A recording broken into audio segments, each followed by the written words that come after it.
yang memimpin Kesultanan Aceh, dan pimpinan armada laut Laksamana Malahayati atau Kemalahayati. Masih banyak tokoh perempuan Aceh lainnya seperti Tengku Fakina, Cut Mutia, Pocut Baren, Cut Nyadin, Pocut Merah Intan, dan lain-lain. Sejarah konflik bersenjata di Aceh. Kaum perempuan tidak luput dari penderitaan. Perempuan menjadi korban kekerasan fisik, seksual, dan ancaman pemerkosaan. Trauma psikologis merupakan dampak yang dirasakan oleh korban perempuan, dimanapun konflik itu terjadi. Akibat kondisi ini, banyak perempuan yang harus menjadi orang tua tunggal bagi anaknya. Hal yang sama juga kemudian terjadi karena bencana tsunami. Ada banyak perempuan yang harus bisa berjuang dan bertahan untuk memulai kehidupannya kembali setelah kehilangan segala-galanya. Bias gender di mana tolak ukur kesempatan dan kemampuan sering dilihat dari faktor jenis kelamin, dengan menempatkan posisi perempuan pada posisi yang lebih rendah. Masih sering kita jumpai dalam kehidupan sehari-hari, sehingga sering menjadi salah satu hambatan bagi kaum perempuan untuk berkiprah dan berperan secara maksimal. Begitu pula dalam konteks ekonomi maupun politik. Kaum perempuan di Banda Aceh masih harus berjuang untuk mendapatkan haknya yang wajar agar dapat berdiri sejajar dengan kaum laki-laki. Kondisi yang harus dipersiapkan adalah pemberdayaan, sikap mandiri, dan cerdas, sehingga potensi yang dimiliki bisa berkembang seoptimal mungkin. Kota Banda Aceh merupakan ibu kota Provinsi Aceh yang terletak paling ujung barat Nusantara. Dengan luas wilayah 61,36 km persegi, berpenduduk 254.024 jiwa, terdiri dari laki-laki berjumlah 127.104 jiwa, perempuan 126.920 jiwa, dan anak-anak 88.092 jiwa, di mana hampir 50%-nya adalah perempuan. Kisah perjalanan panjang kaum perempuan di Aceh juga dialami oleh kaum perempuan yang ada di kota Banda Aceh. Seiring dengan perjalanan waktu, dampak psikologis terhadap kehidupan perempuan berangsur pulih dan bangkit untuk berpartisipasi dalam pembangunan. Dengan tidak melupakan kodratnya sebagai perempuan, pemberdayaan memang mutlak dibutuhkan supaya memiliki kualitas bermasyarakat dan berkeluarga yang optimal. Karena kita Banda Aceh ini kan bersyariat Islam, jadi kita sangat menjunjung tinggi. Jadi perempuan itu banyak berkiprah, dan kalau saya melihat karena ini rujukannya ke rujukan syariat, jadi perempuan ini harus lebih diutamakan. Dan saya kira perempuan-perempuan di Aceh ini kita tahu banyak pejuang-pejuang ya, tangguh ini, jadi perempuan terus kita dorong untuk bisa berkolaborasi dan bisa partisipasi dalam pembangunan kota Banda Aceh. Motivasi dan percaya diri perempuan kota Banda Aceh mulai bangkit dari keterpurukan. Terobosan yang dilakukan pemerintah kota Banda Aceh melalui Dinas Pemberdayaan Perempuan, Perlindungan Anak, Pengendalian Penduduk dan Keluarga Berencana Kota Banda Aceh dengan berbagai program pembangunan pada sektor ini. Sesuai mandat Kanun Kota Banda Aceh Nomor 2 Tahun 2008, Kantor Pemberdayaan Perempuan tentang Susunan Organisasi dan Tata Kerja Perangkat Daerah Kota Banda Aceh. Dinas kita, Dinas DP3AP2KB, ini membidangi 3 bidang konsepnya. Pertama ada bidang perempuan dan anak, yang sekarang habis itu yang kedua bidang KB, keluarga berencana, habis itu bidang ada kesetaraan gender. Nah, pada tahun 2022 ini kita sudah didirikan sebuah UPTD, Unit Pelayanan Teknis Daerah Perlindungan Perempuan dan Anak. Nah, tugas dinas kita besar sebenarnya Pak. Selain perempuan dan anak, juga masalah KB. Jadi dari orang lahir sampai orang dewasa, sampai berumah tangga, sampai berkasus.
kapasitas diri sehingga sadar akan potensi yang dia miliki. Karena selama ini potensi perempuan itu belum terupgrade, belum dikeluarkan secara maksimal. Dan mudah-mudahan melalui kegiatan ini bisa muncul.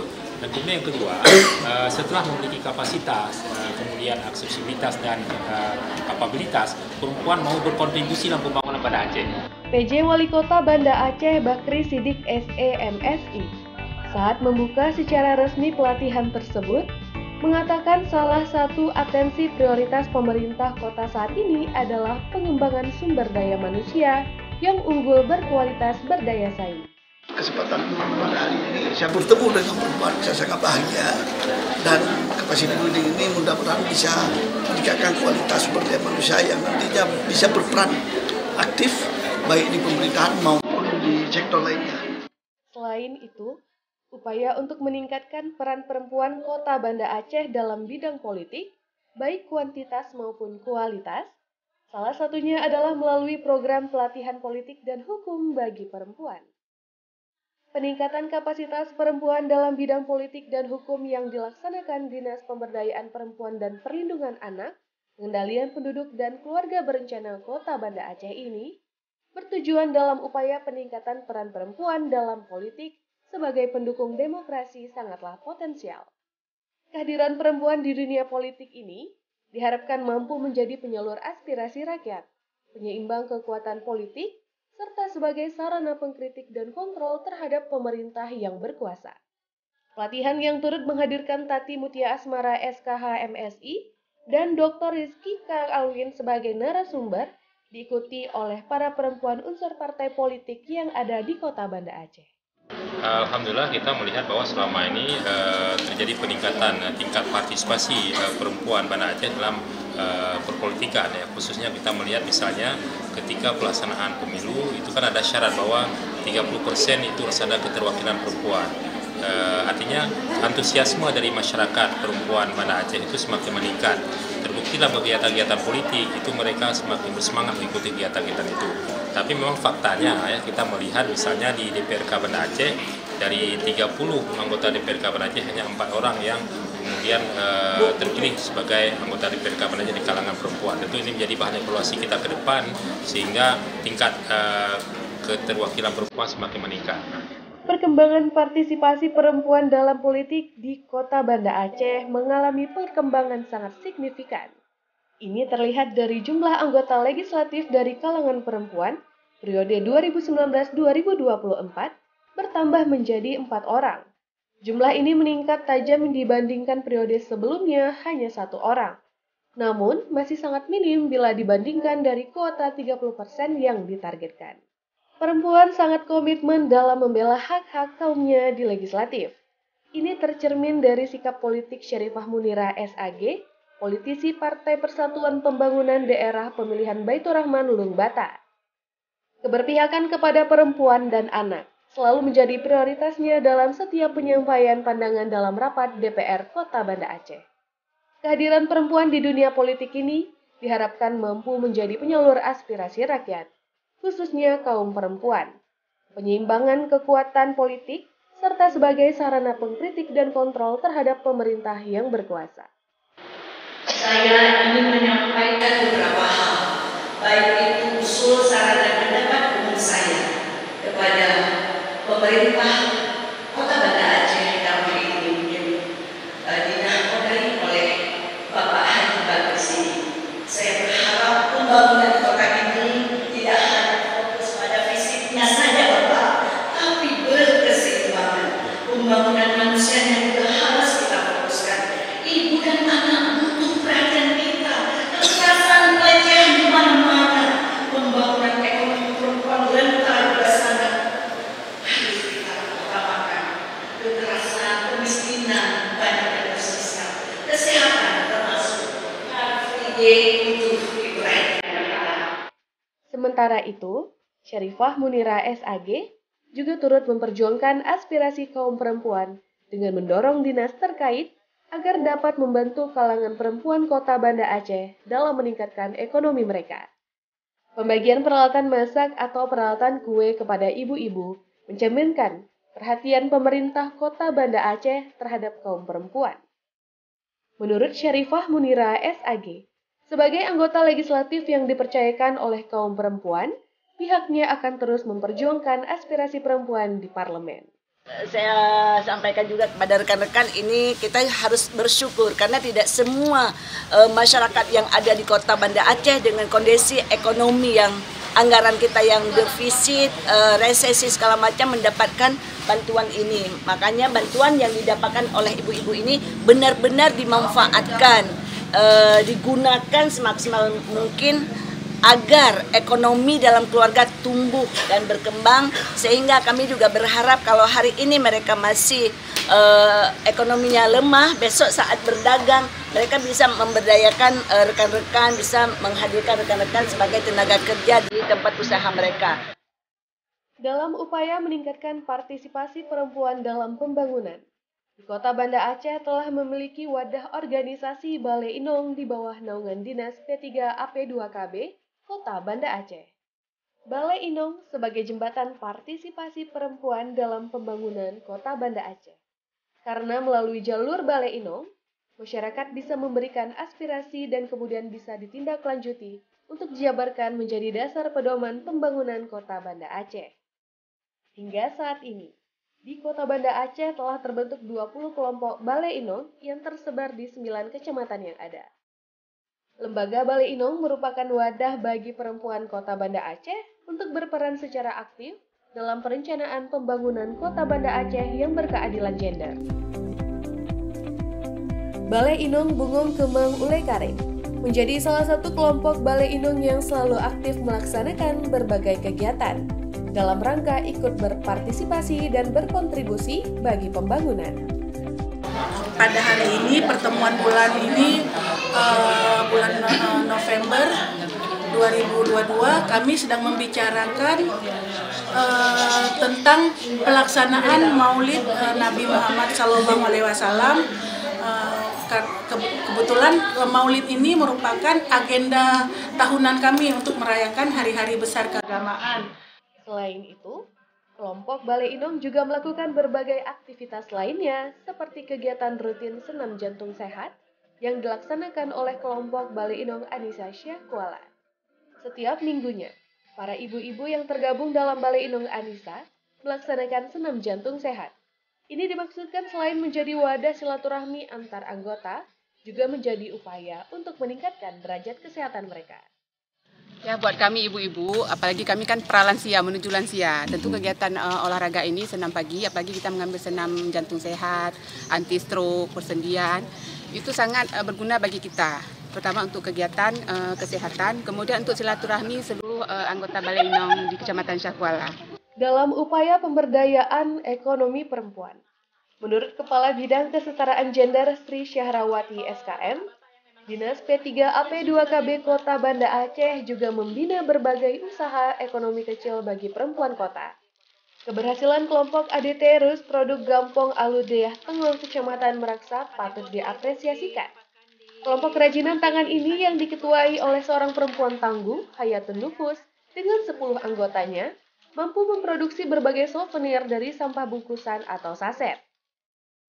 Adapun jenis produk yang dihasilkan oleh kelompok ADT ini antara lain kotak pensil, dompet, mug, tas, dan sarung bantal.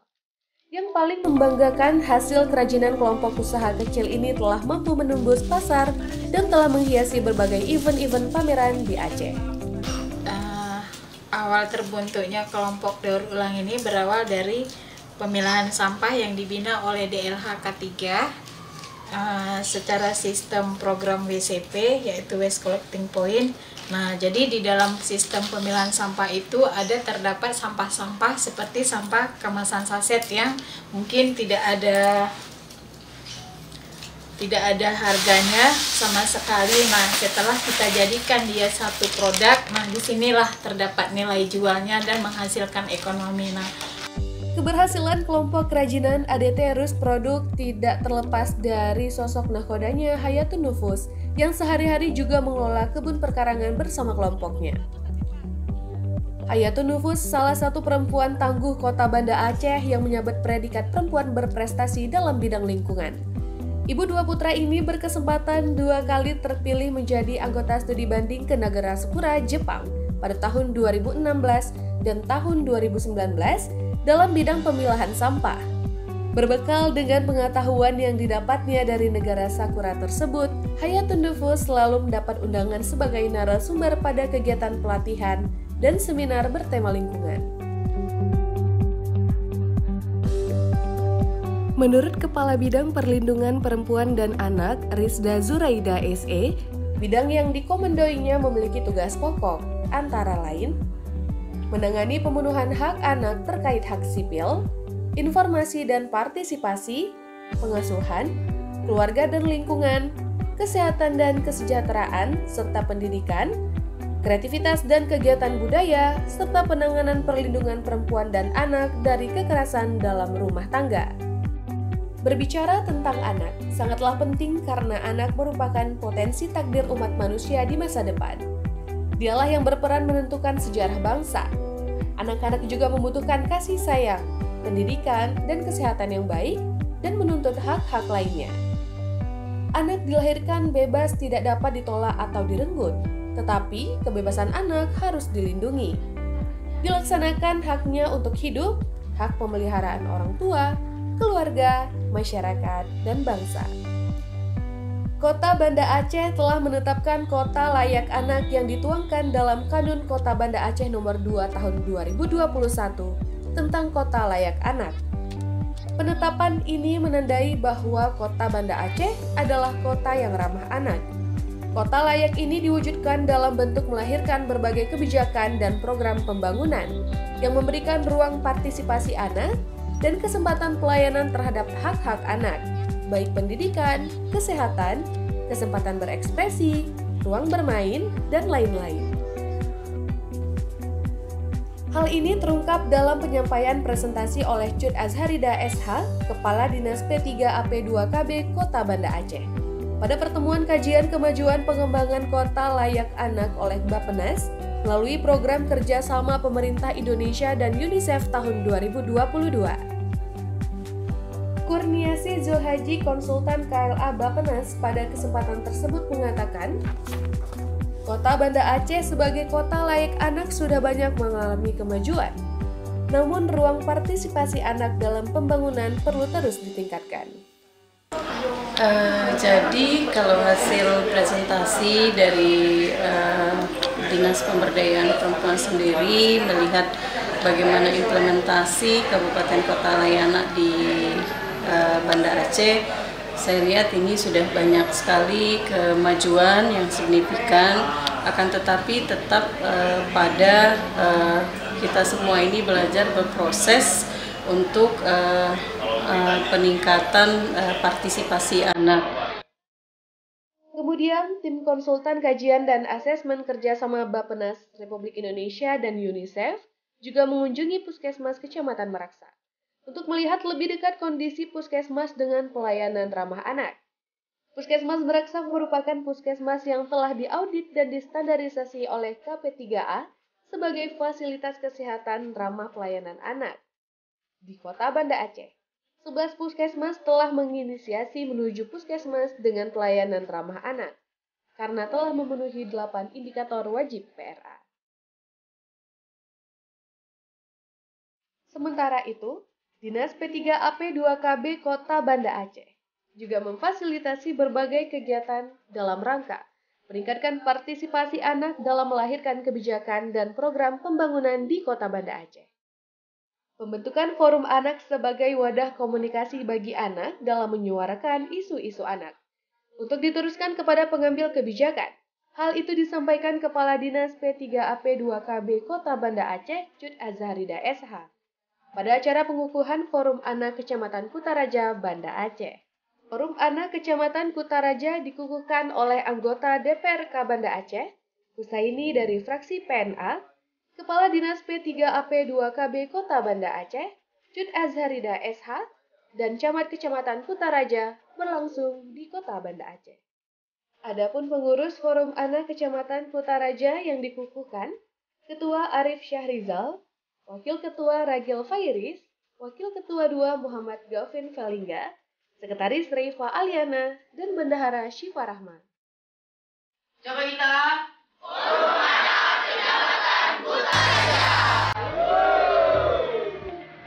Kota Banda Aceh dengan penduduknya yang sangat religius Islami menjadi dasar pembinaan sumber daya manusia yang beriman, bertakwa, dan berakhlak mulia. Masjid sebagai sarana ibadah umat Islam tentunya menjadi kewajiban memperkenalkan masjid sedini mungkin kepada anak. Diharapkan nantinya menjadi generasi yang cinta masjid dan memakmurkan masjid. Dinas P3AP2KB Kota Banda Aceh memiliki tanggung jawab dalam mensosialisasikan kepada masyarakat, sehingga masjid sebagai tempat ibadah yang ramah anak. Kegiatan sosialisasi yang dihadiri para pengurus masjid, temannya masjid, dan Badan Kemakmuran Masjid dari sejumlah gampong layak anak sekota Banda Aceh.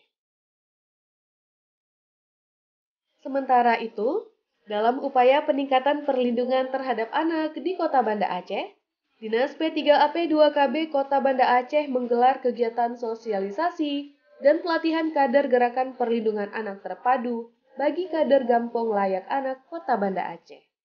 Kegiatan yang turut dihadiri Kepala Dinas P3AP2KB Kota Banda Aceh Jud Azharida SH dan Kepala Bidang Perlindungan Perempuan dan Anak Rizda Zureda SE dibuka oleh anggota DPRK Banda Aceh Husain.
yang kita lakukan dalam pencegahan prevalensi stunting, di mana dengan melaksanakan audit kasus stunting, kita dapat menemukan faktor penyebab dan faktor risiko terjadinya stunting, baik pada calon pengantin, ibu hamil, ibu pasca salin,